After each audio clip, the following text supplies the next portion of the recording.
Monsieur le Président, si c'était pas si triste, ça serait à se tordre de rire.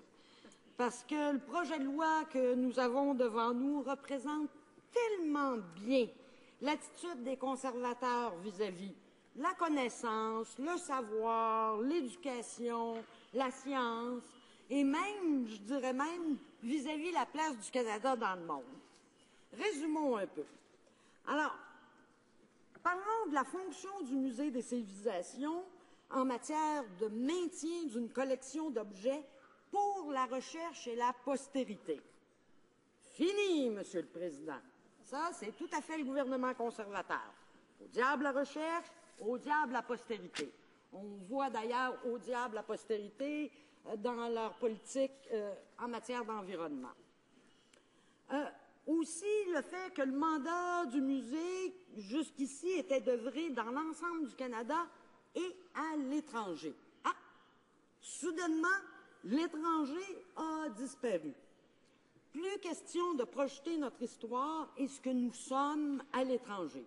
On ne s'occupe que de nous dans une vision étroite de ce que sont nos intérêts dans un sens minimaliste.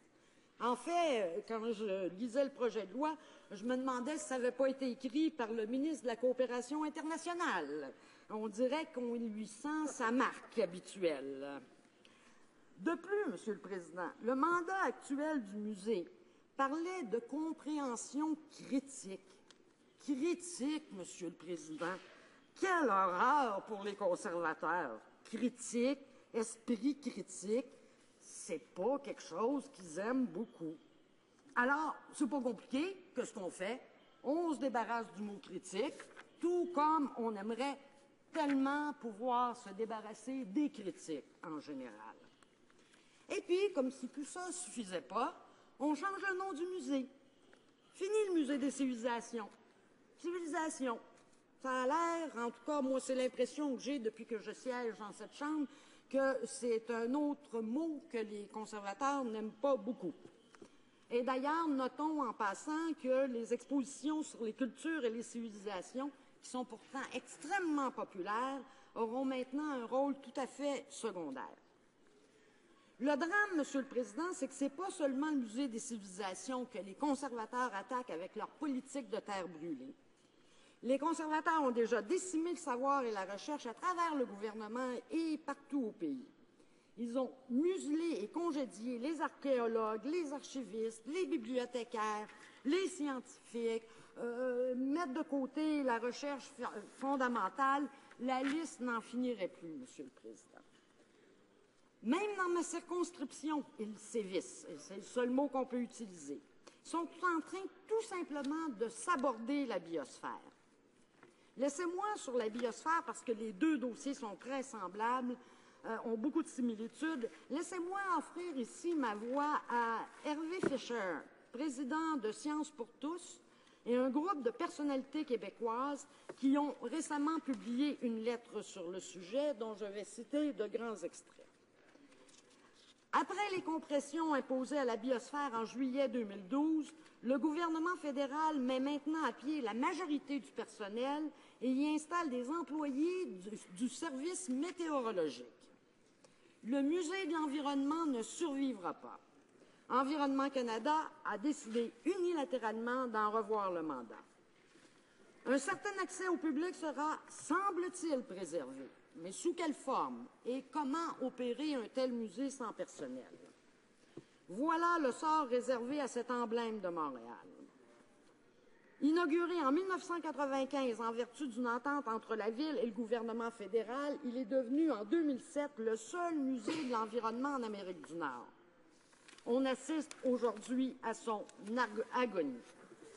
Adieu muséologues, éducateurs, animateurs, concepteurs et techniciens. Dommage pour les visiteurs d'ici et d'ailleurs. Exit les grands événements ayant marqué ce lieu, tels la Calypso de Cousteau, les bornes fontaines de Ludique de Victorio ou le Salon des récupérateurs. Tant pis pour ces classes de jeunes qui y trouvaient un accueil chaleureux et des animations aussi ludiques que pédagogiques. Idem pour les autres qui, partout à travers le Canada, pouvaient avoir accès par vidéoconférence à des activités éducatives dans leur langue maternelle. Fini l'accès au public au plus grand chef-d'œuvre architectural de Buckminster Fuller. Le sort réservé à la biosphère n'a pas que des impacts touristiques. Environnement du Canada fut un grand producteur de connaissances scientifiques et techniques. La biosphère aurait pu poursuivre la transmission de ce savoir vers le public, ce que le gouvernement actuel ne semble manifestement pas privilégier.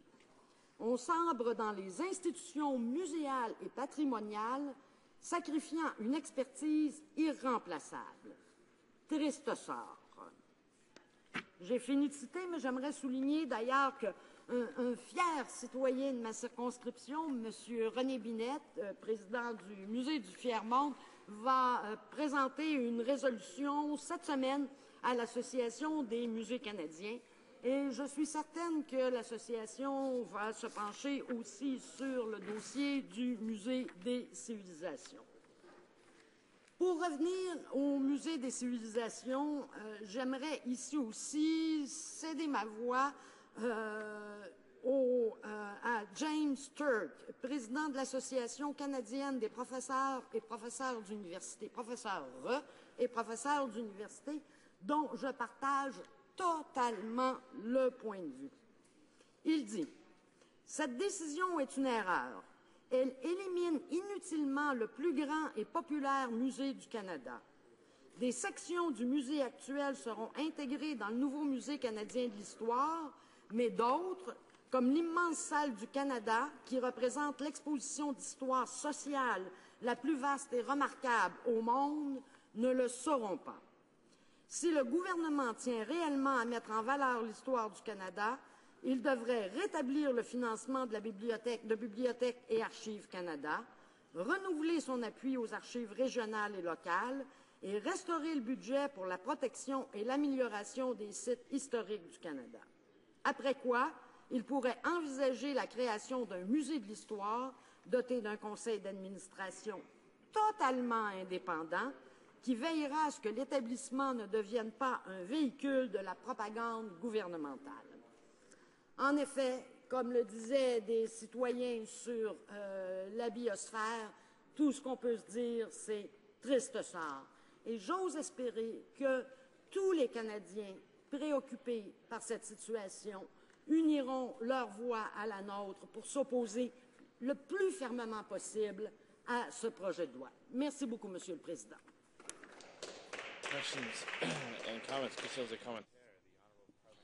L'honorable secrétaire parlementaire du ministre du Patrimoine. Merci encore une fois, Monsieur le Président. Je vais répéter, puisqu'il est clair que les néo-démocrates n'ont pas lu le projet de loi ou ne le comprennent pas. Encore une fois, la députée fait référence au fait qu'il n'y a pas de mandat international pour le musée. Alors, article 9E, on parle du Canada et de l'étranger. Je demande à la députée de lire 9.1e. En F, on parle de l'importance de la recherche. Il faudrait qu'elle le lise. Le député de l'Arctique de l'Ouest a parlé des 30 000 ans d'histoire du Canada et des Autochtones. Il ne pouvait pas lire le nom du musée, ni le titre du projet de loi. S'ils ne lisent même pas le nom du musée, ils ne peuvent pas comprendre le projet de loi.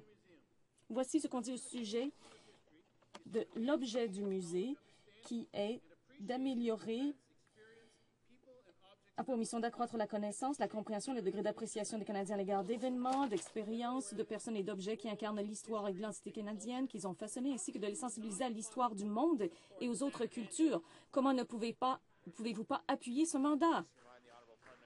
Je rappelle au secrétaire parlementaire qu'il doit parler par l'intermédiaire de la présidence. Quelqu'un n'a pas compris quelque chose ici, c'est mon honorable collègue qui n'a vraiment pas compris les points que je faisais. OK? Alors, il était question auparavant d'accroître aussi à l'étranger, de projeter l'image du Canada à l'étranger. Bien sûr, on garde une dimension que les Canadiens comprennent l'histoire du monde et tout ça, mais cet aspect de projeter l'image à l'étranger a disparu. Bien sûr, il y a un élément de recherche, ne peut pas y avoir de musée sans éléments de recherche. Distinction, et j'entends mon collègue qui dit que j'ai dit qu'il n'y en avait pas, alors que je n'ai jamais dit ça, ce qui prouve encore une fois qu'il a véritablement de la difficulté avec son écoute. Et s'il se taisait et arrêtait de parler et m'écoutait, peut-être qu'il pourrait comprendre l'intervention que je suis en train d'essayer de faire. Alors...